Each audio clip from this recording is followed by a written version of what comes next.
सच बताऊं तो ज्यादातर लोग ये मान चुके हैं कि उनकी मेमोरी खराब है। कोई कहता है मैं पढ़ता हूं लेकिन याद नहीं रहता। कोई कहता है एग्जाम के समय सब ब्लैंक हो जाता है। और कोई चुपचाप ये मान लेता है कि उसकी दिमागी कैपेसिटी ही कम है। लेकिन यहां सबसे पहली और सबसे जरूरी बात समझनी होगी। मेमोरी खराब नहीं होती, मेमोरी को ट्रेन नहीं किया गया होता। ये ब्रेन के काम करने का सिंपल सच है। सोचो तुम कोई मूवी देखते हो, महीनों बाद भी तुम्हें सीन्स याद रहते हैं, लेकिन वही तुमने जो चैप्टर कल पढ़ा था आज उसका नाम भी याद नहीं आता।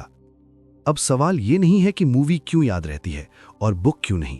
सवाल ये है ब्रेन किस तरह की इंफॉर्मेशन को पसंद करता है। और यहीं से इस बुक की असली जर्नी शुरू होती है। ह्यूमन ब्रेन वर्ड से ज्यादा इमेजेस, इमोशंस और पैटर्न्स को याद रखता है। ब्रेन के लिए यह ज्यादा आसान है कि वो किसी सीन को स्टोर करे बजाय ड्राई टेक्स्ट के। इसलिए जब आप किसी चीज को सिर्फ पढ़ते हैं तो ब्रेन उसे टेम्पररी मानता है, लेकिन जब आप किसी चीज को देखते हैं, महसूस करते हैं या इमेजिन करते हैं तो ब्रेन उसे मीनिंगफुल मानता है। मीनिंगफुल चीजें लंबे समय तक रहती हैं।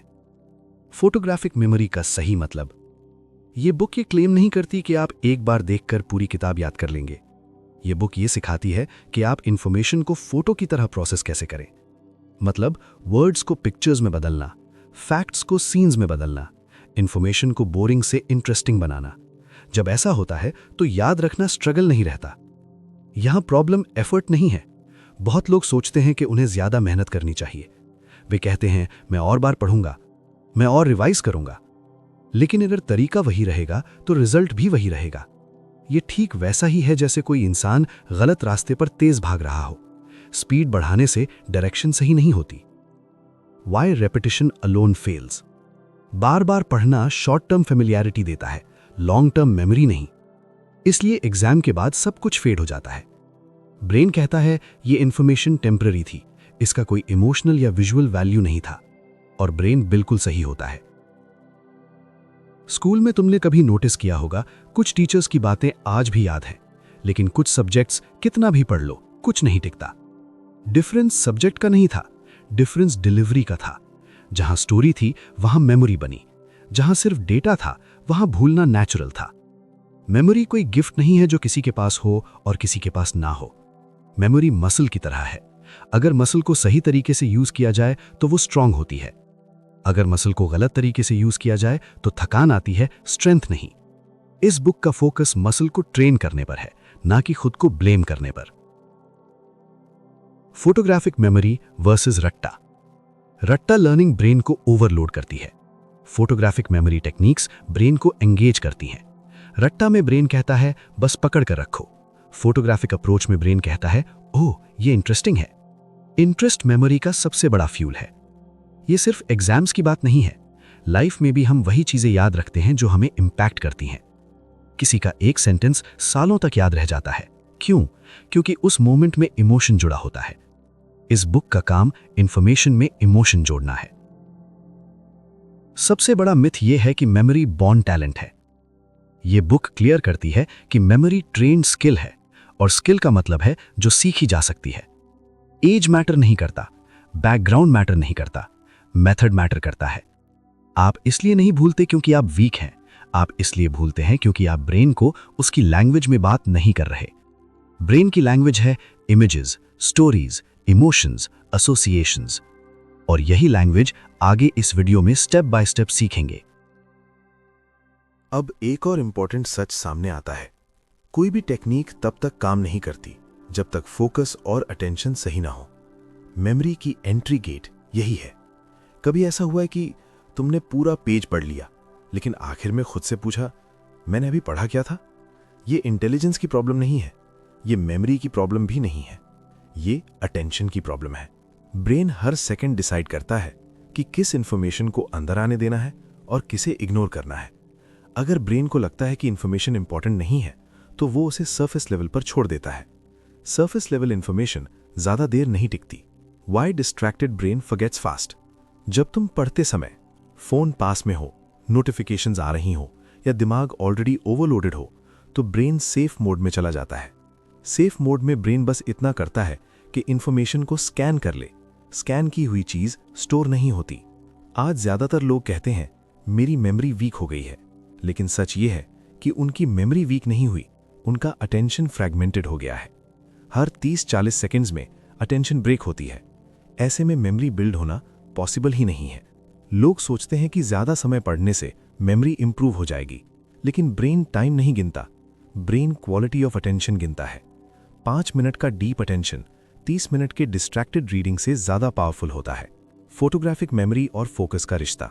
फोटोग्राफिक मेमोरी तब पॉसिबल होती है जब ब्रेन पूरी तरह प्रेजेंट होता है। फोटो तभी क्लियर आती है जब कैमरा स्टेबल हो। अगर कैमरा हिल रहा हो तो फोटो ब्लर हो जाती है। फोकस ब्रेन का कैमरा स्टैंड है। अगर फोकस नहीं है तो कोई टेक्निक काम नहीं करेगी। लेकिन अच्छी खबर यह है, फोकस बॉर्न टैलेंट नहीं है, फोकस ट्रेन किया जा सकता है।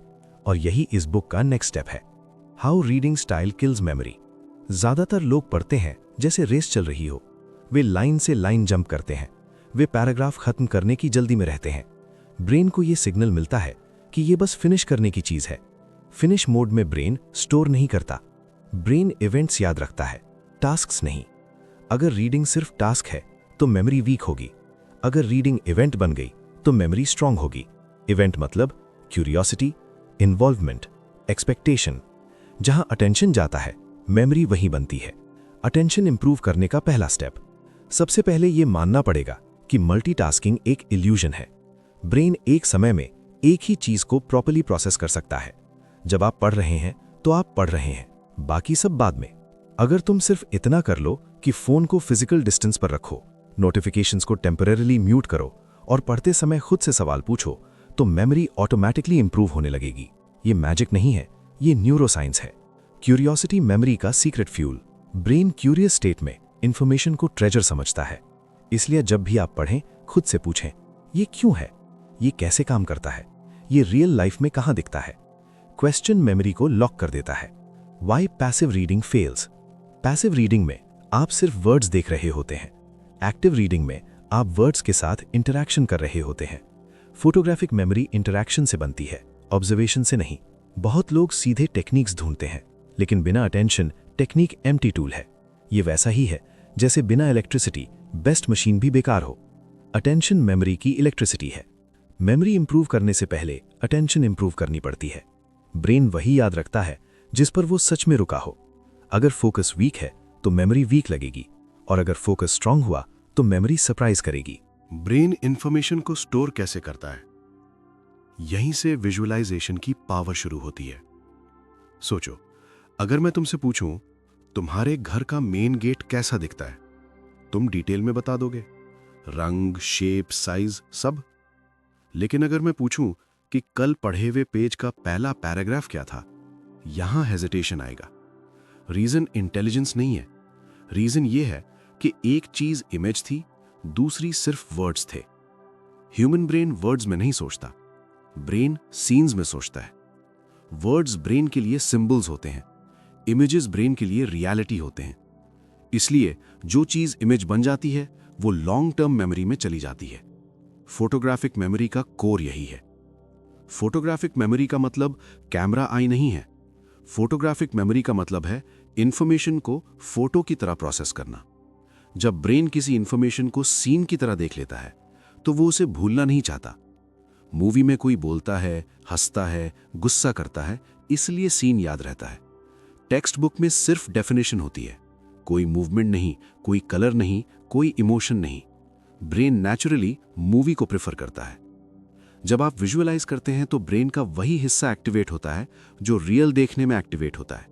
ब्रेन के लिए इमेजिनेशन और रियलिटी ऑलमोस्ट सेम होती हैं, इसलिए इमेजिन सीन भी स्ट्रॉन्ग मेमोरी बन सकता है। वर्ड्स को इमेज में बदलने की कला। विजुअलाइजेशन का मतलब पिक्चर बनाना नहीं है। विजुअलाइजेशन का मतलब है कॉन्सेप्ट को कुछ देखने लायक बनाना। उदाहरण के लिए, अगर वर्ड है प्रेशर, तो सिर्फ डेफिनेशन मत सोचो। सोचो एक बोतल जिसे अंदर से दबाया जा रहा है और जो फटने वाली है। अब प्रेशर इमेज बन गया। एग्जाम में प्रॉब्लम यह नहीं होती कि आपने पढ़ा नहीं, प्रॉब्लम यह होती है कि आपने इमेजिन नहीं किया। डेफिनेशन पढ़ी लेकिन सीन नहीं बना। सीन नहीं बना तो मेमोरी वीक नहीं। एब्स्ट्रैक्ट चीजें जैसे थ्योरी, फॉर्मूला, कॉन्सेप्ट्स जल्दी भूल जाती हैं क्योंकि उनका कोई फेस नहीं होता। विजुअलाइजेशन उन्हें फेस देती है। फेस मिलते ही ब्रेन कहता है अब समझ आया। बहुत लोग कहते हैं मुझे इमेजिनेशन नहीं आती, लेकिन इमेजिनेशन बंद नहीं होती, इमेजिनेशन अनयूज्ड होती है। बचपन में सब इमेजिन करते थे, बड़े होकर हम प्रैक्टिस छोड़ देते हैं। प्रैक्टिस लौटाओ, मेमोरी लौट आएगी। विजुअलाइजेशन में परफेक्शन की जरूरत नहीं। विजुअलाइजेशन का मतलब एचडी इमेज नहीं है, ब्लर इमेज भी काम करती है अगर उसमें मूवमेंट हो। ब्रेन क्लैरिटी से ज्यादा मीनिंग पकड़ता है, इसलिए परफेक्ट पिक्चर की टेंशन मत लो। किसी का नाम याद नहीं रहता, लेकिन उसका फेस याद रहता है। क्यों? क्योंकि फेस इमेज है, नेम वर्ड है। अगर नेम को फेस से जोड़ दो तो नाम भी याद रहने लगेगा। इमोशन विजुअलाइजेशन को पावर देता है। अगर इमेज फनी है, स्ट्रेंज है या एग्जैजरेटेड है तो ब्रेन उसे इग्नोर नहीं कर पाता। नॉर्मल इमेज फेड होती है, अनयूजुअल इमेज स्टिक करती है। फोटोग्राफिक मेमोरी की जर्नी यहीं से शुरू होती है। टेक्स्ट को इमेज, इंफॉर्मेशन को सीन, वर्ड्स को विजुअल्स। जैसे जैसे इमेजेस बनती जाएंगी, मेमोरी एफर्टलेस लगने लगेगी। ब्रेन वर्ड्स नहीं, इमेजेस याद लगता है। जो चीज दिखती है वो टिकती है। विजुअलाइजेशन कोई मैजिक नहीं है, ये ब्रेन की नेचुरल लैंग्वेज है। और जिस दिन तुम इंफॉर्मेशन को देखना सीख गए, उस दिन याद रखना आसान हो जाएगा। अब यहां एक बहुत जरूरी सवाल आता है, अगर इमेजेस बन गई तो भी कुछ चीजें क्यों भूल जाती हैं? इसका जवाब बहुत सिंपल है, इमेज अकेली रह जाती है। कभी ऐसा हुआ है कि तुम्हें किसी इंसान का चेहरा याद है लेकिन नाम याद नहीं आ रहा? फेस याद है क्योंकि इमेज बनी थी, नेम नहीं याद है क्योंकि वो इमेज से जुड़ा नहीं था। याददाश्त अक्सर इसलिए फेल नहीं होती कि ब्रेन कमजोर है, बल्कि इसलिए फेल होती है क्योंकि इंफॉर्मेशन अकेली पड़ी होती है। ब्रेन आइसोलेटेड इंफॉर्मेशन को सेफ नहीं मानता। ब्रेन पैटर्न्स और कनेक्शंस ढूंढता है। जब कोई जानकारी किसी और जानकारी से जुड़ जाती है तो ब्रेन उसे वैल्यूएबल समझता है। वैल्यू बढ़ते ही मेमोरी स्ट्रांग हो जाती है। एसोसिएशन का असली मतलब फैक्ट्स को रटना नहीं है। एसोसिएशन का मतलब है एक इमेज को दूसरी इमेज से जोड़ देना। जब इमेजेस चेन बन जाती हैं तो याद रखना ऑटोमेटिक हो जाता है। किसी सॉन्ग का एक लाइन सुनते ही पूरा सॉन्ग याद आने लगता है। ये लिरिक्स की वजह से नहीं होता, ये कनेक्शन की वजह से होता है। एक लाइन दूसरी लाइन को खींच लाती है। मेमोरी चेन में काम करती है। फॉरगेटिंग का मतलब इंफॉर्मेशन इरेज होना नहीं है। फॉरगेटिंग का मतलब है लिंक ब्रेक हो जाना। जब लिंक टूटता है तो एक्सेस मुश्किल हो जाता है। इस बुक का काम लिंक्स बनाना सिखाना है। लिस्ट याद रखने की प्रॉब्लम। लिस्ट्स इसलिए मुश्किल लगती हैं क्योंकि आइटम्स एक दूसरे से जुड़े नहीं होते। ब्रेन पूछता है पहले के बाद दूसरा क्यों? अगर जवाब नहीं मिलता तो ब्रेन ड्रॉप कर देता है। अगर तुम ग्रोसरी लिस्ट रैंडम वर्ड्स की तरह याद करोगे तो आधी चीजें भूल जाओगे।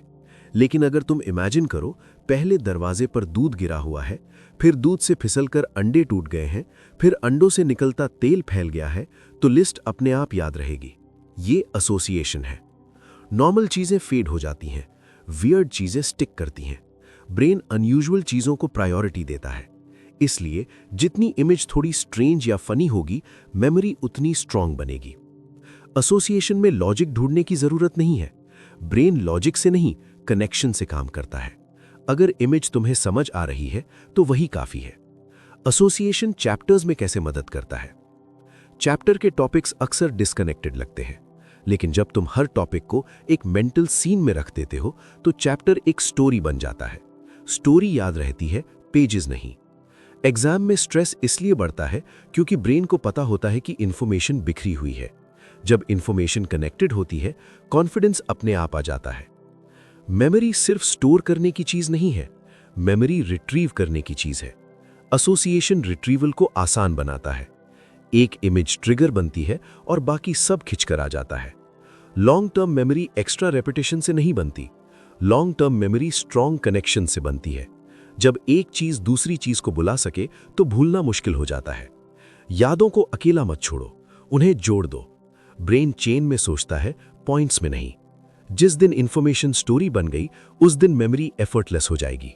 ब्रेन फैक्ट से ज्यादा जगहों को याद रखता है और यही कॉन्सेप्ट फोटोग्राफिक मेमोरी को नेक्स्ट लेवल पर ले जाता है।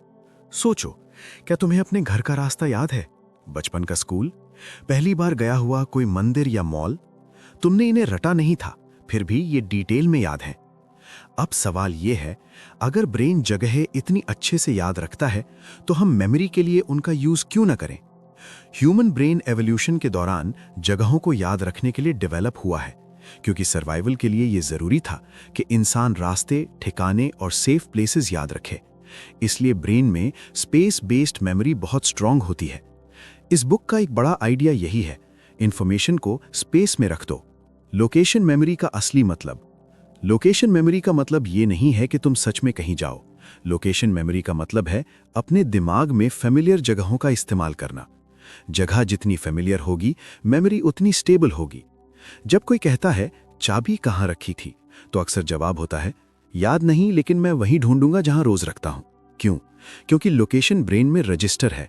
अब इमेजिन करो कि अगर फैक्ट्स भी किसी जगह पर रख दिए जाएं तो उन्हें ढूंढना कितना आसान हो जाएगा। माइंड पैलेस कोई फैंसी टर्म नहीं है, ये बस इतना है कि आप किसी फेमिलियर जगह को चुनते हैं और इन्फॉर्मेशन को उस जगह के अलग अलग पॉइंट्स पर रखते हैं। ये जगह आपका घर हो सकता है, क्लासरूम हो सकता है, रोज का रास्ता हो सकता है। इंपॉर्टेंट ये नहीं है कि जगह क्या है, इंपॉर्टेंट ये है कि वो आपके लिए क्लियर हो। इन्फॉर्मेशन को जगह में कैसे रखा जाता है? मान लो तुम्हें किसी चैप्टर के पॉइंट्स याद रखने हैं। अब पॉइंट्स को नोटबुक में रखने की जगह उन्हें अपने घर के कमरों में रखो। एंट्रेंस पर पहला आइडिया, हॉल में दूसरा, किचन में तीसरा। अब जब एग्जाम में रिकॉल करना हो तो बस दिमाग में घर में वॉक करो, इंफॉर्मेशन खुद सामने आती जाएगी। ये जादू नहीं है, ये नेचुरल ब्रेन बिहेवियर है। ब्रेन को इमेजिनरी वॉक करना रियल वॉक जैसा ही लगता है, इसीलिए रिकॉल स्मूथ होता है। एक बड़ी प्रॉब्लम होती है कि आंसर्स का ऑर्डर बिगड़ जाता है। Location based memory sequence automatically fix कर देती है, क्योंकि आप जगहों को एक ऑर्डर में देखते हो। एंट्रेंस के बाद हॉल, हॉल के बाद किचन, ऑर्डर टूटता नहीं। लॉन्ग आंसर्स इसलिए डरावने लगते हैं क्योंकि इंफॉर्मेशन फ्लोटिंग होती है। जब इंफॉर्मेशन ग्राउंडेड हो जाती है तो कॉन्फिडेंस आता है। अब आपको याद नहीं करना पड़ता, आप बस देख लेते हो। एग्जाम हॉल में आईज बंद करके पढ़ना मुश्किल है, लेकिन माइंड वॉक करना आसान है। आप बस अपने फेमिलियर प्लेस में जाते हो और वहां रखी इंफॉर्मेशन उठा लेते हो। प्रेशर में भी मेमोरी एक्सेसिबल रहती है। जब इमेज किसी जगह से जुड़ जाती है तो फॉरगेटिंग बहुत मुश्किल हो जाता है। इमेज अकेली थी, अब उसका एड्रेस है। एड्रेस मिलते ही ब्रेन कंफ्यूज नहीं होता। शुरुआत में ये थोड़ा स्लो लग सकता है, लेकिन जैसे ही प्रैक्टिस बढ़ती है, वॉक फास्ट हो जाती है और इंफॉर्मेशन इंस्टेंटली दिखने लगती है। ये स्किल है और स्किल टाइम के साथ शार्प होती है। ये टेक्निक सिर्फ एग्जाम्स के लिए नहीं है। Presentations, speeches, meetings, daily to do lists, सब में लोकेशन मेमोरी काम आती है। इसलिए ये बुक सिर्फ स्टूडेंट्स की नहीं, लाइफ यूज बुक है। ब्रेन जगहों को नहीं भूलता। अगर इंफॉर्मेशन को जगह मिल गई तो याद रखना आसान हो जाता है। फैक्ट्स को हवा में मत छोड़ो, उन्हें जमीन दो, जगह दो तो मेमोरी टिकेगी। अब एक और लेयर आती है जो मेमोरी को सिर्फ स्ट्रॉन्ग नहीं, अनफॉरगेटेबल बना देती है, और वो लेयर है इमोशन। तुम्हें अपने लाइफ के कुछ मोमेंट्स डिटेल में याद होंगे। पहला स्टेज परफॉर्मेंस, कोई एम्बैरेसिंग मोमेंट या कोई बहुत इमोशनल बात, लेकिन उसी साल का कोई नॉर्मल दिन शायद बिल्कुल याद नहीं होगा। अब सवाल ये नहीं है कि ब्रेन सिलेक्टिव क्यों है, सवाल ये है ब्रेन इमोशन को क्यों पकड़ लेता है। ब्रेन के लिए इमोशन इंपॉर्टेंस का सिग्नल होता है। जब कोई इंफॉर्मेशन इमोशन के साथ आती है, ब्रेन समझता है कि ये मैटर करती है, और जो चीज मैटर करती है ब्रेन उसे प्रायोरिटी देता है। प्रायोरिटी मिलते ही मेमोरी स्ट्रांग हो जाती है। फोटोग्राफिक मेमोरी सिर्फ इमेज से नहीं बनती, इमेज प्लस इमोशन मेमोरी को लॉक कर देता है। इमोशन इमेज को कलर देता है, मूवमेंट देता है और मीनिंग देता है। कोई ऑकवर्ड मोमेंट या कोई फनी सीन सालों तक याद रहता है, लेकिन सीरियस लेक्चर कुछ घंटों में फेड हो जाता है। रीजन सीरियसनेस नहीं है, रीजन इमोशनल इंटेंसिटी है। फनी, शॉकिंग या स्ट्रेंज चीजें ब्रेन को जगाती हैं। एग्जैजरेशन का मतलब झूठ नहीं है, एग्जैजरेशन का मतलब है इमेज को थोड़ा over the top banana. Brain normal चीजों को इग्नोर करता है, ब्रेन अनयूजुअल चीजों पर रुकता है। इसलिए एग्जैजरेटेड इमेजेस मेमोरी को पकड़ लेती हैं। मान लो तुम्हें याद रखना है कि हार्ट ब्लड पंप करता है। अगर तुम इसे नॉर्मल पढ़ोगे तो ये बोरिंग फैक्ट लगेगा, लेकिन अगर तुम इमेजिन करो कि हार्ट एक जायंट पंप है जो जोर जोर से ब्लड उछाल रहा है और वॉल्स हिल रही हैं, अब ये फैक्ट इमेज बन गया। इमेज में मूवमेंट आ गया, मूवमेंट में इमोशन आ गया। बहुत लोग सोचते हैं इमोशन मतलब फियर या सैडनेस, लेकिन इमोशन का मतलब है इंटेंसिटी। इंटेंसिटी क्यूरियोसिटी से भी आ सकती है, सरप्राइज से भी आ सकती है, ह्यूमर से भी आ सकती है। इमोशन लाउड नहीं होना चाहिए, इमोशन नोटिसेबल होना चाहिए। मेमोरी बोरिंग नहीं होती, हम बनाते हैं। मेमोरी बोरिंग इसलिए लगती है क्योंकि हम इंफॉर्मेशन को फ्लैट छोड़ देते हैं। ब्रेन फ्लैट चीजों से कनेक्ट नहीं करता। जब तुम इंफॉर्मेशन को थोड़ा इंटरेस्टिंग बना देते हो, ब्रेन अपने आप जुड़ जाता है। इमोशन और लोकेशन का कॉम्बो। जब इमोशन किसी जगह से जुड़ जाता है तो रिकॉल लाइटनिंग फास्ट हो जाता है। अब सिर्फ इमेज नहीं, पूरा सीन एक्टिवेट होता है। सीन एक्टिवेट होते ही पूरा आंसर फ्लो करने लगता है। एग्जाम हॉल में कॉन्फिडेंस तब आता है जब ब्रेन पैनिक में ना जाए। इमोशन बेस्ड मेमोरी पैनिक के टाइम भी एक्सेसिबल रहती है क्योंकि वो डीपली स्टोर्ड होती है। इमोशन मेमोरी को ओवरलोड नहीं करता। एक गलत बिलीफ ये है कि इमोशन मेमोरी को कंफ्यूज करेगा। रियलिटी ये है कि राइट इमोशन क्लैरिटी देता है। इमोशन कियोस नहीं बनाता, इमोशन हाईलाइट करता है। बहुत लोग मेमोरी टेक्निक्स को बचपन का खेल समझ लेते हैं, लेकिन यही खेल ओलंपियाड विनर्स, स्पीकर्स और मेमोरी चैंपियंस यूज करते हैं। डिफरेंस चाइल्डिशनेस नहीं है, डिफरेंस इफेक्टिवनेस है। डेली लाइफ एप्लीकेशन, नेम्स याद रखना, स्पीचेस डिलीवर करना, प्रेजेंटेशंस हैंडल करना, इंपॉर्टेंट पॉइंट्स रिकॉल करना, इमोशन बेस्ड मेमोरी हर जगह काम करती है। ब्रेन बोरिंग इंफॉर्मेशन को इग्नोर करता है, ब्रेन इमोशनल इंफॉर्मेशन को पकड़ लेता है। अगर तुम चाहते हो कि मेमोरी लॉन्ग लास्टिंग बने तो इंफॉर्मेशन में इमोशन जोड़ो। इमेज को फ्लैट मत छोड़ो, उसे मूव करने दो, फील करने दो। यहीं से फोटोग्राफिक मेमोरी ट्रूली अलाइव होती है। अब आखिरी सवाल बचता है, अगर ये सब टेक्निक्स इतनी पावरफुल हैं तो फिर लोग कुछ समय बाद फिर भूलना क्यों शुरू कर देते हैं? इसका जवाब बहुत सिंपल है। मेमोरी भूलती नहीं है, मेमोरी को दोबारा एक्सेस नहीं मिलता। रिवीजन से डर क्यों लगता है? बहुत लोग रिवीजन शब्द सुनते ही थकान महसूस करने लगते हैं। उन्हें लगता है कि फिर से सब कुछ पढ़ना पड़ेगा, फिर से वही मेहनत करनी पड़ेगी। लेकिन सच ये है, अगर मेमोरी सही तरीके से बनी है तो रिवीजन भारी काम नहीं होता। रिवीजन बस एक जेंटल रिमाइंडर बन जाता है। रिवीजन का मतलब इंफॉर्मेशन को दोबारा रटना नहीं है। रिवीजन का मतलब है पहले से बनी इमेजेस, कनेक्शंस और लोकेशंस को हल्का सा एक्टिवेट करना। जब मेमोरी विजुअल और कनेक्टेड होती है तो ब्रेन को ज्यादा एफर्ट नहीं करना पड़ता। फॉरगेटिंग इसलिए नहीं होती क्योंकि ब्रेन कमजोर है। फॉरगेटिंग इसलिए होती है क्योंकि इंफॉर्मेशन आइसोलेटेड रहती है और कभी दोबारा टच नहीं होती। ब्रेन कहता है इसका यूज नहीं हो रहा तो इसे बैकग्राउंड में भेज दो। रिवीजन बैकग्राउंड से इंफॉर्मेशन को फोरग्राउंड में लाता है। एग्जाम से पहले पैनिक इसलिए होता है क्योंकि ब्रेन को लगता है कि इंफॉर्मेशन बिखरी हुई है। लेकिन अगर इंफॉर्मेशन इमेजेस में है, लोकेशंस में है, इमोशन से जुड़ी है तो पैनिक की जगह क्लैरिटी आती है। अब ब्रेन को लगता है सब अपनी जगह पर है। Short revision, long impact. Photographic memory में रिवीजन लंबा नहीं होता, रिवीजन छोटा और फ्रीक्वेंट होता है। आपको चैप्टर्स दोबारा नहीं पढ़ने पड़ते, आप बस सीन्स दोबारा देख लेते हो। सीन दिखा तो पूरा आंसर एक्टिवेट हो गया। डेली प्रैक्टिस कैसी होनी चाहिए? डेली प्रैक्टिस का मतलब घंटों बैठना नहीं है। डेली प्रैक्टिस का मतलब है हर दिन थोड़ी देर ब्रेन को उसकी लैंग्वेज में इस्तेमाल करना। पढ़ते समय विजुअलाइज करना, याद करते समय कनेक्ट करना, रिवाइज करते समय वॉक करना, बस इतना। कंसिस्टेंसी इंटेंसिटी से ज्यादा इंपॉर्टेंट है। अगर दिन में 10-15 मिनट भी सही से इस्तेमाल हो जाए तो मेमोरी शार्प बनी रहती है। प्रेशर मत बनाओ, मेमोरी फोर्स से नहीं फ्लो से इंप्रूव होती है। कॉन्फिडेंस कहां से आता है? कॉन्फिडेंस मेमोरी से नहीं आता, क्लैरिटी से आता है। जब ब्रेन को पता होता है कि इंफॉर्मेशन कहां रखी है तो डर कम हो जाता है। अब आपको याद करने की कोशिश नहीं करनी पड़ती, आप बस देख लेते हो। इस किताब का सबसे बड़ा गिफ्ट टेक्निक नहीं है, इस किताब का सबसे बड़ा गिफ्ट है सेल्फ ट्रस्ट। आप अब ये मानना बंद कर देते हो कि मेरी मेमोरी कमजोर है। आप समझ जाते हो कि मेमोरी ट्रेन की जाती है और ट्रेन की गई स्किल आपको धोखा नहीं देती। ये सिर्फ एग्जाम्स की किताब नहीं है, ये किताब मदद करती है नाम याद रखने में, प्रेजेंटेशंस कॉन्फिडेंट बनाने में, स्पीचेस फ्लुएंट करने में, लाइफ इंफॉर्मेशन ऑर्गेनाइज रखने में। मेमोरी शार्प होती है तो लाइफ स्मूथ लगने लगती है। जब फोकस प्रेजेंट हो, विजुअलाइजेशन क्लियर हो, एसोसिएशन स्ट्रांग हो, लोकेशन फिक्स्ड हो, इमोशन अटैच्ड हो, तो मेमोरी एफर्टलेस हो जाती है। कोई एक्स्ट्रा स्ट्रगल नहीं रहता, कोई सेल्फ ब्लेम नहीं रहता। आपका ब्रेन आपके खिलाफ नहीं है, आपका ब्रेन बस इंस्ट्रक्शंस फॉलो करता है।